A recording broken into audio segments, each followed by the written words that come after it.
রোজা রেখে নামাজ না পড়লে কি রোজা হবে? রোজা রেখে নামাজ যদি কেউ না পড়ে তাহলে এটা হলো লুঙ্গি খুলে পাগড়ি পরার মতো।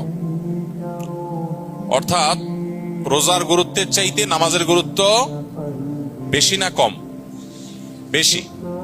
এখন আপনি রোজা রাখছেন কিন্তু নামাজ পড়েন নাই, তাহলে আপনি পাগড়ি পরছেন কিন্তু লুঙ্গি পরেন নাই, তাহলে পাগড়ি পরছেন, পাগড়ি পরার সওয়াব পাবেন, কিন্তু তার চাইতে লুঙ্গি না পরার গুনাহ ভয়ঙ্কর।